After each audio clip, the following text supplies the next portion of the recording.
Over the years, Mother Nature has provided a set of challenges to mud racers here at the Indiana State Fairgrounds. The last time we were here, a pair of brothers rained on everyone's parade, dominating both classes. Today, the sun is shining brightly, and this picnic of power could turn into a free-for-all. Coming up next, we'll see who slings it and who brings it today in Indy.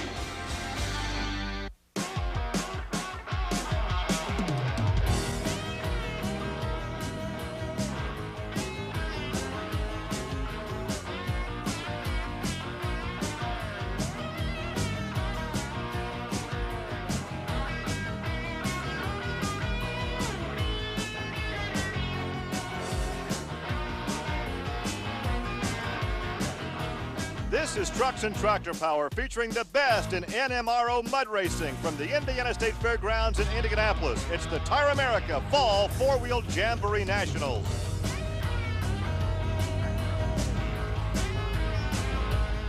One year ago here at the Indiana State Fairgrounds, the Behrman brothers cleaned up. In fact, Mike in the cockpit won Class 5, Steve won Class 6. Now, earlier this season at Lima, Ohio, they debuted this new 27 Roadster. But since then, they've struggled. But hey, it's not the only team that struggled here on Trucks and Tractor Power. Here's Army Armstrong. Hey, Gary, check it out. Dan Brown's back in town. It's been a long trip since Bloomsburg, though, hasn't it? Yeah, Army, the Bloomsburg trip with the rollover out there cost us a lot of downtime. When that axle broke in that car and it flipped on us, and we went out the sidewall out there in Bloomsburg, it cost us some downtime, and we've been fighting back to get the BDS car back here. Okay, that's the downside. You tweaked the vehicle, you hurt it. But you come back with a brand new vehicle. Did you bring some of the technology from the other one over to this one, and if so, what? Well, Army, we bought the same motor and clutch setup back. We changed the suspension somewhat, put some different rear ends underneath it, had a different clutch setup with the new clutch, and built some more horsepower, because the BDS car needs horsepower to go through the pit and put it in a winter circle. So what you're telling us is before the day's over, you're going to be playing mind games with the rest of these guys. Well, we'll see how that car reacts to the changes as we are ready for action. There was a thumbs up from Joey Quick, but first, let's find out about today's track conditions. Once again, here's Army. Gary, I want you to look down here with me for a second. Normally, this would be nothing but mud. It's not the case today. We're actually past the starting line in a mud pit. These cars have special chassis and special suspensions to grab a hold of mud, but there's no mud here. They've got to go about 75 to 80 feet down this 180-foot track before they get into any mud. That tells us that the cars are not going to be able to do what they're designed to do until they get on the other end of the track. This is going to be a thinking man's track today. Yes, it's still 180 feet long, but the question is, who's going to figure out how to get to the other 180-foot end before the other guy does? Have I seen that guy do the farm report? Man, Army knows his soil. Coming up now, there is Paperboy Express in the far lane, Scott Snarsky, and Joey Valerial and Joey Quick in the near lane. Joey Quick will be running a small 32 body. Meanwhile, on the far side is a full-bodied vehicle. He'll be carrying more weight, more wind resistance, and I tell you what, we found in the past the bigger bodies just don't seem to work. Good quick run for Joey Quick. Let's take a look at the numbers. A 271, so he lays down the gauntlet early, and there is a 327 for Scott in that full-bodied Paperboy Express. Next coming up will be Jack Frost, Insane in the Membrane, taking on Roger Sherwood in Stressed Out. First, let's go back trackside and visit with Joey Quick. Here's Army. Joey, the word we get is a 271. Now, drawing number one, is that a good number for that position? Today, I'm not too sure. The track was a little wet down toward the end. I think the track's going to get a lot better today as time goes on. I guess only time will tell. Well, as the competition continues, as we told you, Roger Sherwood in Stressed Out and Jack Frost in Insane in the Membrane. There's your time to beat, a 271. Problems in the near lane, far lane, good run. Roger had a 289. Stressed Out. Not a very good run for Jack Frost, a 471. Hey, it's a lot less dusty on the midway. We're coming back with more from the Tire America Fall Nationals. Stay with us. Gary Lee and Army Armstrong back in Indianapolis. Up next, Ron Pence and Tater out of Missouri. But first, let's go down to the far end with Army and Roger Sherwood. Gary comes into the pit. First thing he says is, "Thank you, Lord." Tell you the kind of guy he is. We're going to tell him the number was a 289. Not a bad run. Not bad. First pass on this car. Brand new car. Never even drove it up till right then. He gave you a good ride, didn't he? Yeah, it did. It went good and straight. Motor pulled hard, didn't lay down any. There's no starting line there at all. Well, we'll see how these other guys can contend with no starting line as the competition continues. Charles Durbin in the Axle Breaker 3 will be up against Ron Pence in Tater. Now, Charles, we don't get a chance to see on the national circuit all the time. On a local level, he really runs hard. Well, he just showed he could step up and run with the big boys. A good run at 281. Now, remember, Pence runs against the clock. It's not side-by-side competition, so is Ron going to go? Yes, he is. And the time for Ron, not as fast as he would like, a 292. But once again, he was up against the clock, not up against the competition. Let's go back pit side. Here's Army. Everything was looking real good, and then it hooked on you. What caused it to make that move? I think I shifted gears the wrong time.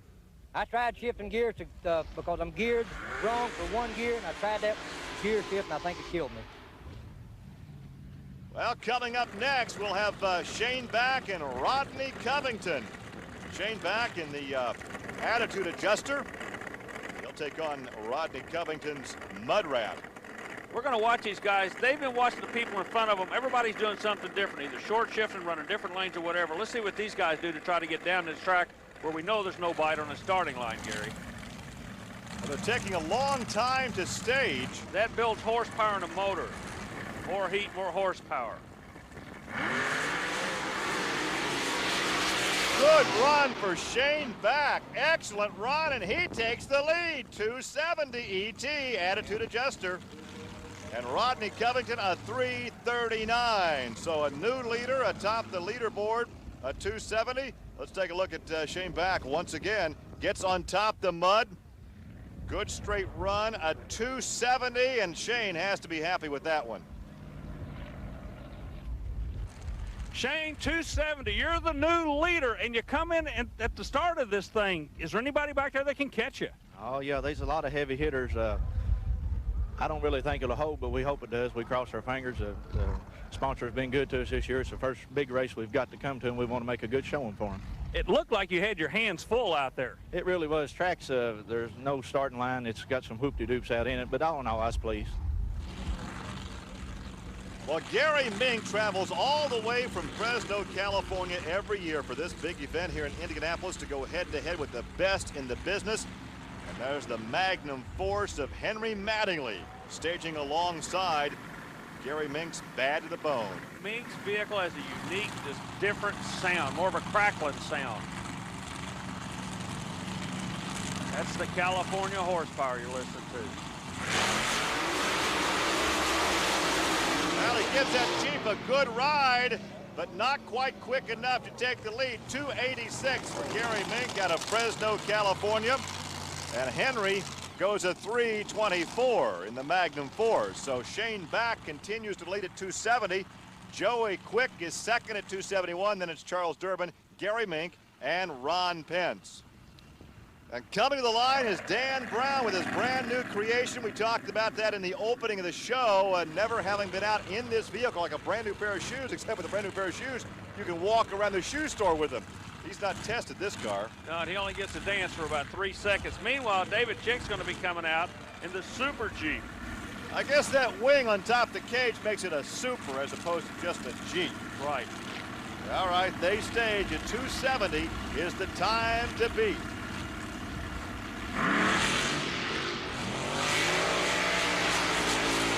Well, Dan Brown broke just past the start line. David Chick late getting underway, but he clocks in at 317. Hey, take a new pair of shoes in the mud, something's going to happen. In this case, a broken front axle. We're coming back to Indy. Stay with us.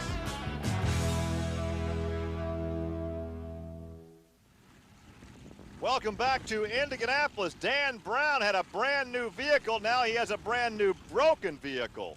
Well, Gary, everybody was excited to see how this man was going to make a run. I'm going to let him tell you exactly what happened. Dan? Army, when we pulled up the line was real slick, and we knew it was going to go one way or the other, and immediately I stood on it, the steering broke, and the steering come off of my hand, and it immediately went left. So we're going to go back and fix it, and we'll be back tomorrow.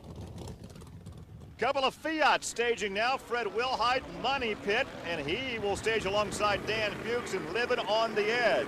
You know, these vehicles were very prominent in the sport of drag racing back in the 60s. A lot of memories, a lot of nostalgia drivers in the altered category, and Competition Eliminator used to really like this body style. You see Fred looking over at his competitor, they'll make eye contact, and then they'll roll into the starting line.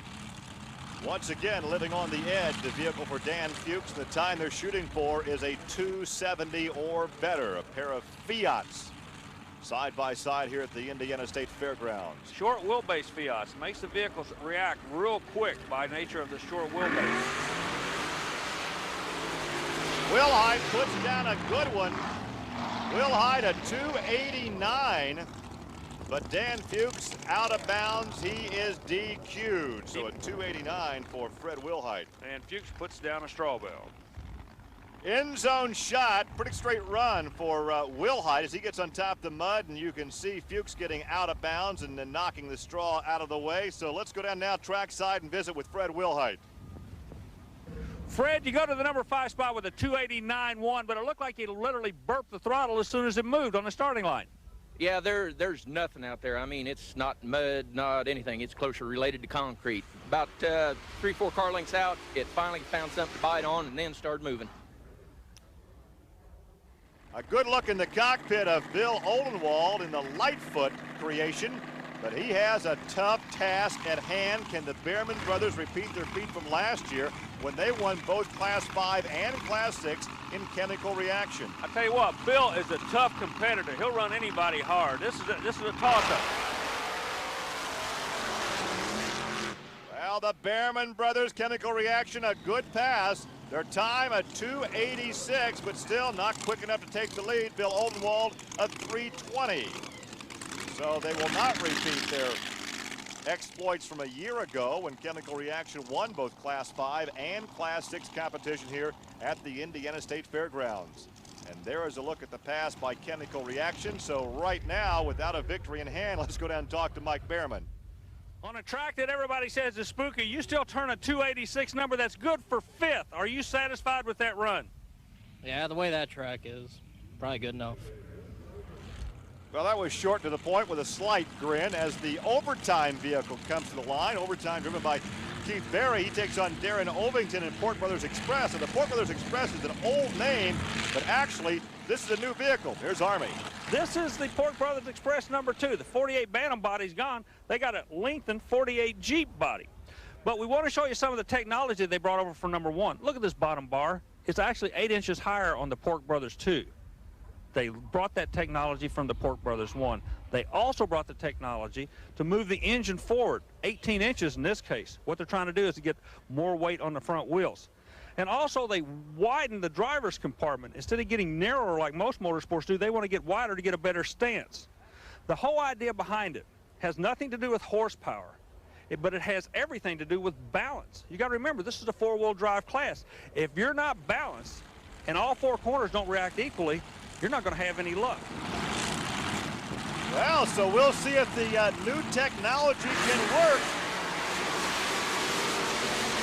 And let's check the times now for the Port Brothers Express. Darren goes a 3:35. And Keith Berry's time in overtime, a 3:29. A good side-by-side mud race. The 4-wheel jamborees are part of the Special Events Performance Series. It's a weekend of 4-wheel fun. Visit the manufacturer's Midway or check out the Show and Shine competition.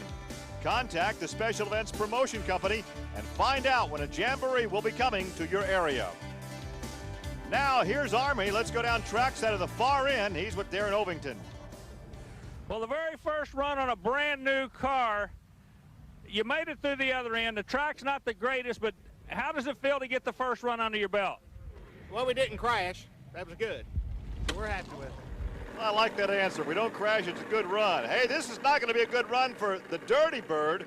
Gary Osteen, certainly Army has an engine problem. Yeah, it's an internal problem, too. It's not raw fuel. He's got some problems down inside the engine. Basically, what Osteen's doing is setting on a time bomb, and he's playing a trump card that thing will live for about 3 seconds. He don't want to live anymore. Matter of fact, a 269 would be great for him.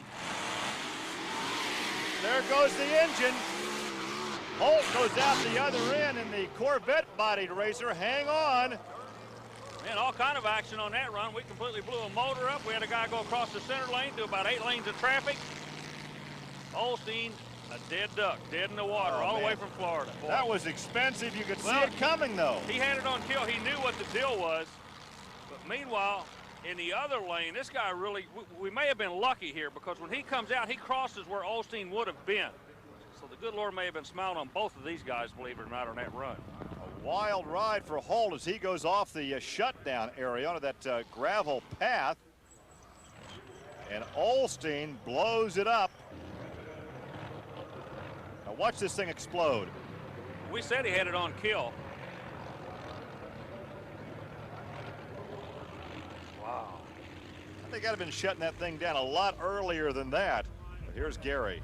What you're looking at right now is a blower that has ignited or blown up, okay? These safety straps are doing exactly what they're designed to do. They kept the blower from coming off. Had the blower come off, the driver would have eventually caught it in the face because the blower would have gone back into him. We've got the driver with us right now. First of all, are you okay? I'm fine, Army. What did it feel like? Did they give any indication when they're going to blow like that? No, they don't. The motor revs up so high, and then it just leans out, and boof, up it goes in smoke. This is the third one this year. That equates to dollar signs. That's an expensive business. Welcome back to the Indiana State Fairgrounds. Let's go down the far end, once again checking with Army Armstrong. Hey, Gary, real quick, I want you to look at it. This vehicle just came out of the mud pit. There's not a bit of mud here. Some mud on the side of the tire, but actually where the bite takes place, it's not there. All these guys keep talking about being hard. This is proof. Picture's worth 1,000 words. No mud out there today. Army, let's take a look at Class 5 highlights. This is the run that you were talking about, the near lane Jimmy Carr, and he really gets tossed around. Now, Tom Martin in the far lane in the Super Trooper would turn in a 360. A little later in the competition, Donnie Klink in Wild Thing takes a wild ride. He was DQ'd. And always competitive, Mike Camella in Bonkers turned in a 354. Not such a great ride for Mike Camella. They are really getting tossed about. David Sconce in Tickled Pink also had a wild ride. He turned in a 320. And Glenn Peak in Dirty Deeds in the far lane. And he went out of bounds in the rear engine mud racer. Okay, Army, we are ready now for our final pair. We'll take a look at a good-looking race vehicle. I like this, the Gambler, Garland Walls, and he'll be taking on Jeff Ballard in Trashed Rat. Garland Walls out of Florida driving a beautiful little 32 Ford Little Deuce Coupe, if you will. Got a new sponsor with the X1R All People, so he wants to lay down a good shot. Drove a long way up here from Florida, so let's see what he can do. In the past, we've seen him in the Sunshine State get on his head a couple of times. Meanwhile, in the other lane, a vehicle that belongs to a school teacher, Stanley Trimble, will be driven by Jeff Ballard, kind of a hired pro. And it's all Walls as he takes the measure as Ballard gets out of bounds. A 324 for Garland Walls. But Ballard will be DQ'd in the T-Rat because he did go out of bounds. Has anybody made a straight run today? It's been difficult. Take a look now at how squirrely he gets. Yeah, he just hooks to the left and pulls him through. So we'll take a look now at the final standings as that run of Shane Back held up. Shane Back's clocking of a 270 takes the victory here at the Indiana State Fairgrounds. Joey Quick was second at 271. Then it was Durbin at 281. Then Gary Mink and Mike Behrman. Here's your winner. The winner today, Colonel Shane Back. You know he's from the Bluegrass State. If he's a colonel, that means he's an auctioneer by trade. But today you were the quickest of the quick, and this was a tough field to beat, wasn't it? Yes, sir, it was. A lot of good cars here. We're just blessed we had a good race, and we thank the good Lord for that, and I'm very pleased to win. Been a while since we've seen you on tour. We understand you've been staying home taking care of business. Will we see more of you next year? Yes, sir, we hope so. Since my father passed away a couple of years ago, I've been having to stay close to home and take care of business, and I dedicate this race to him. And also I'd like to thank my sponsors, KCD Chassis, Jerry Bellamy Racing Engines, and Bax Auto Auction in Mount Sterling. Well, congratulations, as the grounds crew is out to bulldoze this track to start all over again with another class competition. For Army Armstrong, I'm Gary Lee. We'll see you next week on Trucks and Tractor Power. Now here's news of an exciting video release from Diamond P Sports.